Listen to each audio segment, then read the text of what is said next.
Sir குக்கு fries எப்படி இருக்கு? நல்லா இருக்கா? சார் ஃப்ரைஸ் எப்படி இருக்கு? சாஸ் கரெக்டான அளவு இருக்கா? சேர்த்துருக்காங்களா? சார் நீங்க என்ன ஃப்ரைஸ் போடுறீங்க? இட்லி பொடி போடுறீங்க. பேர் என்னெல்லாம் வச்சுக்கலாம். ஆந்திரா பொடி ஃப்ரைஸ், குண்டூர் பொடி ஃப்ரைஸ், நெல்லூர் பொடி ஃப்ரைஸ். காரமாக ஒரு விஷயம் கொடுக்குறோம். இது ஐடிசியில் வந்து இது என்ன சொல்லுவாங்க, கன் பவுடர்னு சொல்லுவாங்க. இட்லி பொடியே கன் பவுடர்பாங்க. அளவெல்லாம் ஒன்றுமே இல்லை, எல்லா பக்கமும் பரவலாக இருக்கணும். ரொம்ப எக்ஸ்ட்ராவும் போட்டுறாதீங்க, பார்த்துட்டு எப்போ வேணாலும் எக்ஸ்ட்ரா ஆட் பண்ணிக்கலாம்.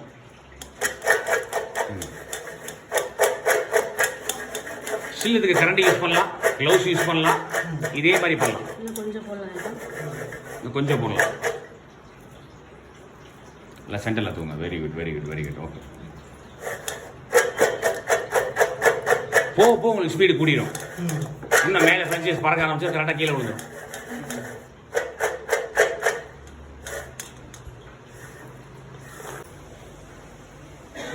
இட்லி ஞாபகம் வருதா? இட்லி ஞாபகம் கண்டிப்பாக வரும். ஆந்திரா பொடி ஃப்ரைஸ், நெல்லூர் பொடி ஃப்ரைஸு, குண்டூர் பொடி ஃப்ரைஸு. வேறு ஆந்திராவில் என்ன பேர் இருக்கு? டேஸ்ட் கொடுங்க. ஸ்டீம் மோமோஸ் கொடுக்கணும் முடிவு தெரியும். கேஸில் போட்டால் உங்களுக்கு கேஸ் செலவாகுது, அந்த அளவுக்கு ஓட்டம் இருக்கும். அது ஒன்று. இல்லைன்னா ரெடிமேட் மோமோஸு ஸ்டீம் பண்ணலாம், தப்பு கிடையாது. பட் பச்சை கலராக இருக்கும். வெஜ்ஜு போட்டிங்கன்னா பச்சை கலராக இருக்கும், கார்ன் போட்டிங்கன்னா வந்து உங்களுக்கு வந்து மஞ்சள் கலராக இருக்கும், செஸ்வான் போட்டிங்கன்னா சிவப்பு கலராக இருக்கும். இது நீங்கள் ஸ்டீம் பண்ணி கொடுத்தா தப்பு கிடையாது. கஸ்டமர் கேட்பா ஃப்ரோசன் மோமோஸ் தான் கேட்பா, ஆமான்னு சொல்லணும். இல்லைங்க நான் வந்து கொஞ்சம் வந்து ஷெஃப்பை வச்சு பண்ணுறேன், எனக்கு கட்டும் அப்படின்னா 30,000 ரூபா மாதத்தோட சம்பளம். டார்ஜிலிங்லேருந்து வர பையன் வந்து 30,000 ரூபா சம்பளம், 35 வயசு சம்பளம் போது அசிஸ்டன்ட்டுக்கு 15,000 ரூபா, 50,000 ரூபா சம்பளம் போக அந்த பையனை தங்க வைக்கணும். தோசை மாதத்துக்காக தான். இன்றைக்கி தோசை மாதம் 40,000 ரூபா வச்சுருக்கு, 18,000 20,000 ரூபா. ஸோ கிட்டத்தட்ட. ஆனால் இந்த மாதத்து வேலைக்கு போயிட்டாலும் இவன் உடனே 40 கேட்டுருவோம். அதுதான் சிக்கல். ஸோ இது வந்து மேன் பவரியே 2,000 ரூபா ஒரு நாளைக்கு ஆயிடுது. அவங்க தங்க வைக்கிறீங்க, சாப்பாடு வைக்கிறீங்க, எல்லாம் சேர்த்து அவங்களுக்கு 2,800 ரூபாய்க்கு 3,000 ரூபா செலவாயிடுது. அப்போ 3,000 ரூபா மோமோஸுக்கு தான் எடுக்கணும். அப்போ உங்களுக்கு அவ்வளோ மோமோஸ் போகுமா? ஒரு நாள் மோமோஸ் மட்டும் 3,000 ரூபா மோமோஸ் தாங்க நீங்கள் செலவழிச்சிங்கன்னா அவ்வளோ மோமோஸ் போகுமா? இல்லை எல்லாம் கரைச்சலே வேண்டாம்ப்பா, மோமோஸ் செஞ்சு விற்கிறவன் இருக்கான் ஒரு ஊர்லேயும். எல்லா ஊர்லையும் இருக்கானு தெரியாது. செஞ்சு கடைகளுக்கு சப்ளை பண்ணுறவன் அவன் என்னன்னா 3 நாளில் வச்சுக்க முடியாது, 2வது நாளே அவுட் ஆகிடும் மோமோஸ். ஃப்ரோசனோட ஷெல்ஃப் லைஃப் வந்து 9 மாதம். நீங்கள் முடிவு எடுக்கணும். ஃப்ரெஷ்ஷாக ஆளை வச்சு பண்ணுறேன், ஃப்ரெஷ்ஷாக வாங்கிக்கிறேன், ஃப்ரோசன் போடுறேன். கால் நீங்கள் எடுக்க வேண்டியது. என்ன ரேட்டு கொடுக்க முடியும், உங்களுக்கு என்ன கட்டு, உங்களுக்கு வியாபாரம் எல்லாமே நீங்கள் டிசைட் பண்ணுங்க. புரியுங்களா சார்? சார் ட்ரை பண்ணி பாருங்கள்.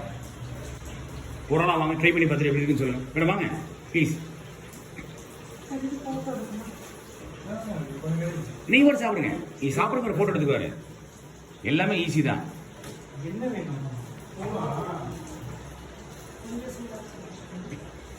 எப்படி மேடம் இருக்கு?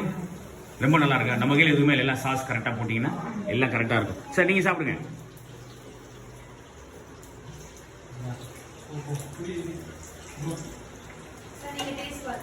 டேஸ்ட் பாருங்க சார். நீங்கள் மட்டும் டேஸ்ட் பாருங்க, எப்படி இருக்குன்னு சொல்லுங்கள். மேடம் ஓகே நல்லா இருக்குன்ட்டாங்க. சாஸோட காட்டை ரொம்ப தெரியக்கூடாது, அவ்வளோதான்.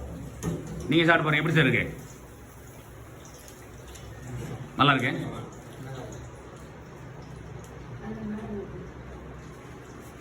நீங்கள் இப்படி சாப்பிடுங்க மேடம்.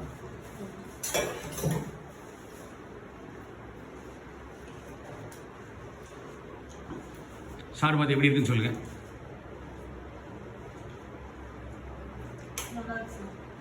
அந்த காட்டை வந்து கரெக்டாக இருக்கணும். ஸ்பைசஸ் எல்லாம் இருக்கு. Okay thank you.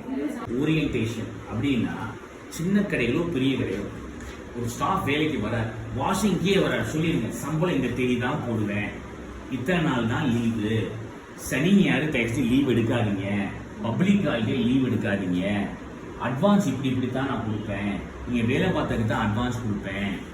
தீபாவளி போல முதலே பேசிட வேண்டாம். அந்த நேரத்தில் வந்து அவங்களாம் கேட்டாங்க தீபாவளிக்கு எது முடியும், எப்படி வியாபாரம் என்ன பார்த்துக்குவோம் கொடுப்போம்.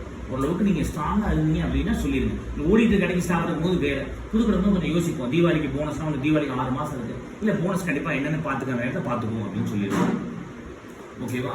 மெயினாக அவங்களோட ரோலை சொல்லிடணும். ஒரு ஸ்டாஃப் நீங்கள் வாஷ் பண்ணி ப்ரொடக்ஷன் பார்க்கணும் எதிர்பார்த்தீங்கன்னா தெளிவாக தம்பி நீங்கள் வாஷ் பண்ணணும், இதான் ஏரியா, இது வந்து இந்த மாதிரி நீங்கள் ப்ரொடக்ஷன் பார்க்கணும், இல்லை நீங்கள் வெஜிடபிள் மட்டும் கட் பண்ணி கொடுக்கணும். வாஷிங் லேடி வராங்க, சாண்ட்விச் போட மாட்டாங்க, உங்களுக்கு செஸ்வானை பற்றி தெரியாது, ஹரிசா மேனேஜை பற்றி தெரியாது அப்படின்னா நீங்கள் அக்கா அவங்களுக்கு சாப் பண்ணி ஹெல்ப் பண்ணுங்க, கட்டிங் மட்டும் பண்ணி கொடுங்க. இந்த மிஷின் இருக்குது, சாப்பர் இருக்குது, இந்த வாஷிங் மட்டும் பாருங்கள். ஒர்க்கிங் ஹவர்ஸ் எக்ஸ்ட்ரா பார்த்தா என்ன, ஸ்டாஃப் சாப்பிட்டா என்ன, நீங்கள் ஸ்டாஃப் சாப்பிட்டா 50% டிஸ்கவுண்ட் கொடுக்குறீங்களாக்கா, மாதத்தில் ஓடலாம். அவங்களுக்கு ஆசை வரும், எங்கள் பிள்ளைக்கு ஒரு இந்த கேக் கொண்டு போட்டால் அதெல்லாம் என் பிள்ளை சாப்பிட்டதே இல்லை. இது நீங்கள் கொடுத்துட்டா பிரச்சனை கிடையாது, ஸ்டாஃப் டெய்லி எடுத்து கொடுத்தா என்ன ஆகும்? ஸோ இது எல்லாமே நீங்கள் கன்சிடர் பண்ண வேண்டிய விஷயம். இது பெரிய கடையில் நடக்கும், சின்ன கடையில் நடக்கும். ப்ரீஃப் பண்ணும்போது இதெல்லாம் தெளிவாக சொல்லிடும். பெரிய கடை 7, 5, 7 அந்த டவுன் வரே வேறு 3 கோடி 4 கோடி பண்ணும்போது அதெல்லாம் ஒன்றுமே இல்லை. அதெல்லாம் இது ஒரு வேல்யூ போட்டால் கூட வராது. அவங்களாம் 2 0 வந்துடும்.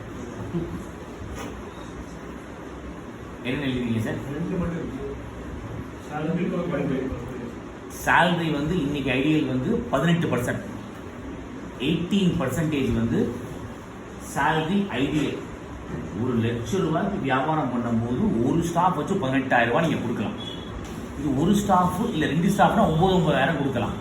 இல்லை ஒரு ஃபுல் டைமுக்கு 12,000 கொடுத்து, அதான் நீங்கள் இதெல்லாம் கேட்கக்கூடாது. ஃபுல் டைம் கொடுக்கட்டா பார்ட் டைம் கொடுக்கட்டா 18,000 பட்ஜெட், இதுக்கு மேலே கொடுத்தா கட்டாது.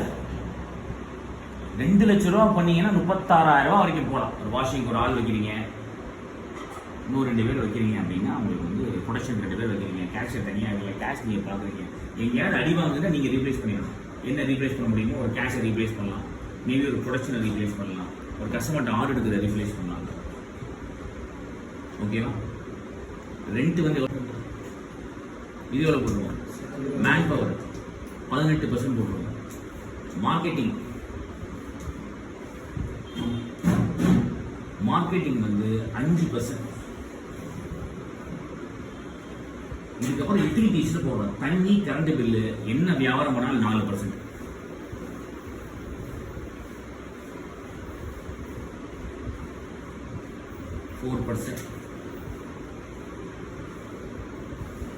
இது இபி, தண்ணி, குப்பைக்கு கொடுக்கறது எல்லாம் இருந்தாலும் 4%.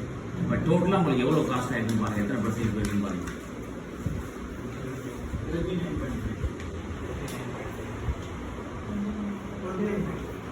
இப்போ என்ன சார் பாக்கி இருக்கு? 60% ப்ராஃபிட், என்ன பாக்கி இருக்கு? இல்ல இது தான் கேட்டு இருக்கேன். 40% மற்ற செலவு எவ்வளவு பர்சன்ட் வருது? 29,000 சொன்னீங்க. கிட்டத்தட்ட ஒரு 31% வரைக்கும் வந்தது. அவங்க கொடுக்குற கமிஷனுக்கும் நம்ம டாக்ஸ் கொடுக்குற சூழ்நிலை வருது. கிளவுட் கிச்சன் இந்தியாவில் ஆரம்பிக்க கூடாதுன்னு சொன்னேன் சார். அதாவது நிறைய பேர் என்ன சொல்லுவாங்க, கடை போட்டா ஓடாது, நான் கிளவுட் கிச்சன் ஆரம்பிச்சா ஓடும். முதல்ல ரோட்ல வந்து ஸ்விக்கி சமோட்டோ வண்டி அதிகம் நடமாட்டம் இருக்கான்னு பார்க்கணும். அப்போதான் அந்த ஏரியாவில் ஆர்டர் பண்றாங்கன்னு அர்த்தம். அந்த ரோட்லேயே இப்போ நான் சொன்னாங்க, ஒரு ஸ்டூடெண்ட் கேட்டாங்கன்னு சொன்னேன்ல, என்ன சொன்னாங்க சார், இது ரோட்ல வந்து கூட்டம் பெருசா இல்லை, கடை ஓட இல்லாட்டி நான் கிளவுட் கிச்சன் ஆரம்பிச்சுக்குவேன். நான் என்ன சொன்னேன், கிளவுட் கிச்சன் ஆரம்பிச்சு ஒரே கேள்வி கேட்டேன், ஏமா அந்த ரோட்ல ஸ்விக்கி சமோட்டோ போறானா? இல்லை சார், உங்க கடைக்கு மட்டும் ஸ்விக்கி சமோட்டோ வந்து, ஏன்னா அந்த ஏரியாவிலேயே அந்த மணலில் வந்து வெளியே ஆர்டர் பண்ணலன்னு அர்த்தம். ஒன்று மேபி போய் சாப்பிடுவாங்க, கடைகளுக்கு போய் சாப்பிடலாம், சல்லிக்காத ஏழு பாடு இருக்கான்னு நான் சொல்லலை, போய் வெளியே போய் சாப்பிடுவாங்க. அந்த மாதிரி ஆடி போய் தோசை சாப்பிட நான் விரும்ப மாட்டேன். பர்சனலாம் அண்ணன் பண்ணலாம் தோசை சாப்பிட நான் போய் சாப்பிட்றேன். நான் இந்த டெலிவரியில் எனக்கு சத்தியமாக பிடிக்காது. நீ ஃப்ரீயாகவே தோசை கொடுத்தாலும் திங்க மாட்டேன், 5 வருஷம் இறங்காது. ஓகேவா? இப்போ காம்படிஷனில் ஒருத்தவங்க ஏன் எப்படி அடி வாங்குறாங்க அப்படின்னு பார்ப்போம். நான் சொன்ன மாதிரி ஒரு கேக் பிராண்டு, லீடிங்கான கேக் பிராண்டு, அவங்க வந்து ரொம்ப லீடிங்கு, ப்ரைஸ் வைஸ் டீசெண்டான ப்ரைஸிங்க, குவாலிட்டி வைஸ் சூப்பர் குவாலிட்டி, எந்த விதத்துலையும் அவங்க தோற்று போகிறதுக்கு வாய்ப்பே கிடையாது. ஒரு இடத்துல கடை ரன் பண்ணுறாங்க சார், 5 வருஷமாக ரன் பண்ணிட்டு இருக்காங்க. 5 வருஷமாக அந்த இடத்துல சூப்பர் பிஸ்னஸ் இருக்குது.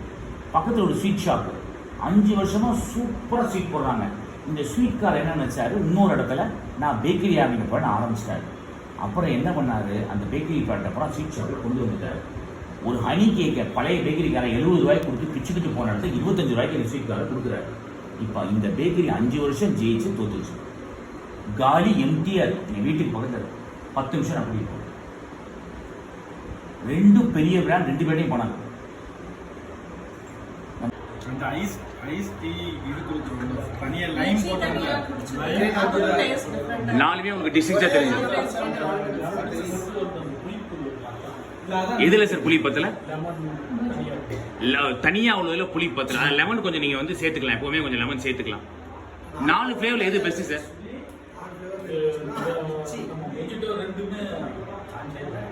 ரெண்டுமே நல்லா இருந்துச்சு. லிச்சி ரொம்ப நல்லா. லிச்சி வந்து பாப்புலரான ஃபிளேவர் தான். ஆனா எல்லாரும் ஏன் லிச்சி யூஸ் பண்ணாம வாட்டர்மெலன், அதுக்கு வாட்டர்மெலன், கிரீன் ஆப்பிள் யூஸ் பண்றாங்க, மின்ட் யூஸ் பண்றாங்க, ப்ளூ யூஸ் பண்றாங்க. அந்த ஃப்ரூட்டோட ஃப்ளேவர் சேமாவே இருக்கு. Okay okay.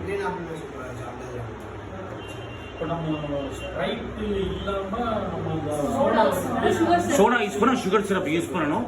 ஸ்வீட்னஸை கட் பண்றதுக்கு தான் லைம் யூஸ் பண்றோம். லைமோட வேலை ஸ்வீட்னஸை கட் பண்ணும், புளிப்பு கொடுக்கும், ஸ்வீட்னஸை கட் பண்ணும். ஓகேவா?